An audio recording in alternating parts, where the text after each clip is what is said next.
As reports and officials discuss possible U.S. military options on Iran, Israeli politicians are widening the threat narrative to include another regional rival, Turkey. Former Israeli Prime Minister Naftali Bennett used a speech at the Conference of Presidents of major American Jewish organizations in Jerusalem last Tuesday to issue a blunt strategic warning. I-24 News and the Media Line reported Bennett said Turkey is the new Iran, a political framing rather than an agreed intelligence conclusion.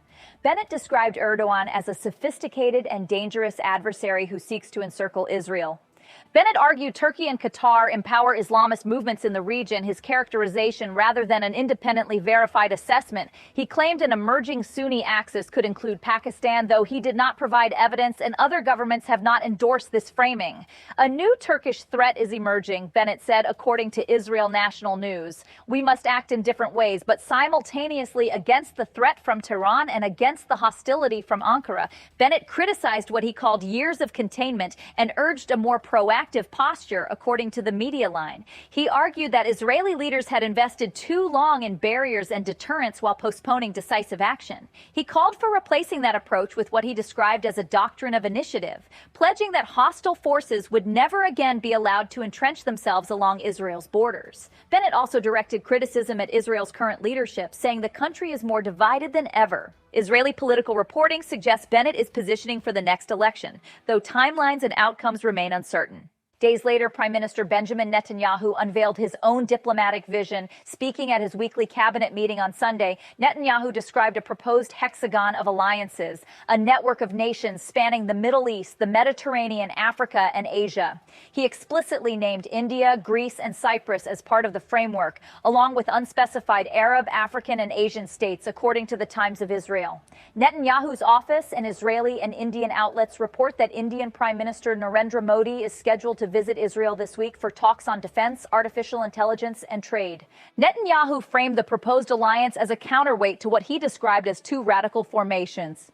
The intention here is to create an axis of nations that see eye to eye on the reality, challenges, and goals against the radical axis, he said, referring to both the radical Shia axis, which Israel claims to have struck very hard, and what he called the emerging radical Sunni axis. He did not specify which countries he considered radical Sunni states, but the timing of his remarks, coming just days after Bennett's anti-Turkey speech, was widely noted by analysts. So far, no public endorsement of the Hexagon framing has been widely reported. Al Jazeera noted that two of the three countries Netanyahu named, Greece and Cyprus, are members of the International Criminal Court. Al Jazeera reported the ICC issued warrants for Netanyahu on war crimes charges related to the assault on Gaza, and as ICC member states, Greece and Cyprus are generally obliged to enforce them, though enforcement can be politically contested. The defense dimension of the Israel-Greece-Cyprus trilateral relationship has expanded rapidly. Reuters reported Greece approved the purchase of 36 PULS rocket artillery systems from Israel, valued at approximately 650 million euros, and is discussing a separate missile defense package around 3 billion euros. Cyprus has also received Israeli-made air defense systems. These military ties are widely seen as partly aimed at Turkey, with which both Greece and Cyprus have long-standing territorial disputes in the eastern Mediterranean. Former Israeli Ambassador Pinkas told Al Jazeera that Israeli leaders often lean on threat narratives, his assessment rather than a verified fact. Politicians like Naftali Bennett and Benjamin Netanyahu rely on the perpetual threat of war, Pinkas said. If it was not Turkey, it would be Iraq. If it was not Iraq, it would be Hezbollah. If it was not Hezbollah, it would be the Muslim Brotherhood. It does not matter who. There just always needs to be a threat. Since the Hamas-led attack of October 7, 2023, Israel has launched devastating military operations across the region. The ICJ case on Gaza is ongoing, with the court having issued provisional measures while it considers claims, though no final ruling has been made. Israel has invaded southern Lebanon, bombed targets in Yemen, occupied parts of Syria, and launched strikes against Iran's nuclear infrastructure.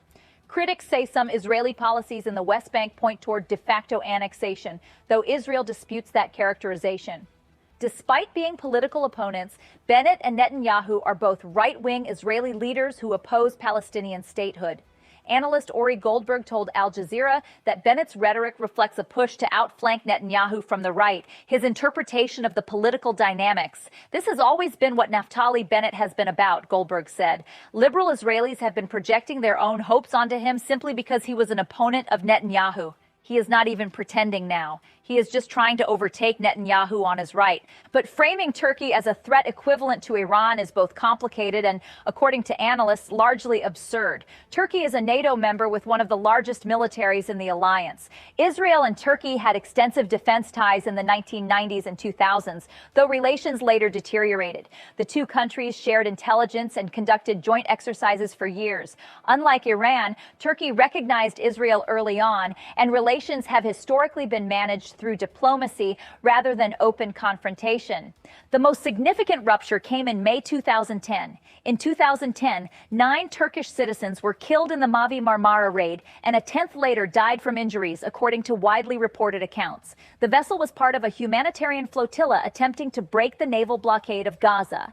Turkey suspended diplomatic relations and demanded a formal apology and compensation. Netanyahu eventually apologized in 2013 during a visit by then U.S. President Barack Obama, and a normalization agreement was signed in 2016, but ties deteriorated again after the U.S. recognized Jerusalem as Israel's capital in 2017. Since coming to power in the early 2000s, Erdogan has been increasingly vocal in his criticism of Israel, particularly over its treatment of Palestinians and its military operations in Gaza and Syria. Ankara has adopted an increasingly confrontational diplomatic stance toward Israel's territorial ambitions, and Turkey's potential involvement in Gaza's proposed interim security arrangements has become politically toxic inside Israel. But analysts caution that opposition to Israeli policies does not make Ankara equivalent to Tehran in any strategic or military sense. Turkey has consistently rejected Israeli characterizations of its foreign policy as hostile or threatening. Ankara has defended its positions as aligned with international law and regional stability, pointing to its NATO membership, its role in diplomatic mediation efforts, and its long-standing support for Palestinian rights. Turkish officials argue that their positions are rooted in established international norms rather than ideological hostility toward Israel. Turkish media covered Bennett's remarks, and Ankara has previously issued formal responses to similar accusations. Former Ambassador Pinkas drew a sharp distinction between the two countries. Israel has worked alongside Turkey numerous times, he told Al Jazeera. It was not all that long ago that policymakers in Israel talked of the Middle East being overseen by two superpowers, Israel and Turkey, in opposition to Iran. And now they are trying to supplant Iran with Turkey? What are they talking about, armed conflict? Turkey is a NATO power. When asked whether Turkish leaders had ever denied Israel's right to exist or threatened to wipe it from the map, Pinkas answered simply, no, it is ridiculous. Netanyahu's Hexagon proposal places India at its center. Ahead of Modi's scheduled visit, Netanyahu described the Indian leader as a personal friend and called India a global power, according to his cabinet statement. The visit is expected to include an address to the Knesset, a visit to Yad Vashem, and discussions on defense cooperation, artificial intelligence, and quantum computing. India and Israel have deepened ties in recent years, but New Delhi has historically avoided rigid bloc politics and maintains relationships across the Middle East, including with Iran and Turkey. Some observers believe Netanyahu's push for new alliances reflects growing concern that political support for Israel in the United States is becoming increasingly fragile. Political analyst Goldberg called the Hexagon proposal a sign of desperation. All of this because we have burnt through past alliances with Russia and now the United States, so we are now claiming that India will be leading this hexagon of moderate states, Goldberg told Al Jazeera. Not even people in Israel, not even the most deluded, have any belief that Israel might still be a moderate state, Goldberg added. The remarks reflect growing concern among Israeli commentators that the country's diplomatic isolation is deepening even as its military reach expands across the region. Yossi Mekelberg, an analyst with the London-based think tank Chatham House, said the focus on Turkey is ultimately a distraction from the real issue. It is all deflection. There just is not any honesty, and it just gets worse and worse, Mekelberg told Al Jazeera. The big issue is Iran. That is what they are interested in. Turkey is just so much noise. Mekelberg described Netanyahu's framing of events as dishonest, arguing that the Turkish threat narrative serves domestic political purposes rather than reflecting genuine strategic reality. However, Mekelberg cautioned that even rhetoric intended as political theater can have real consequences.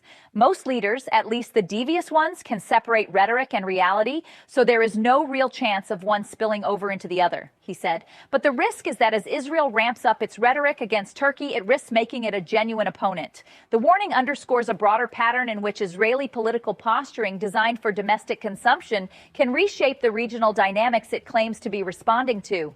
Subscribe to WLA for daily geopolitical analysis.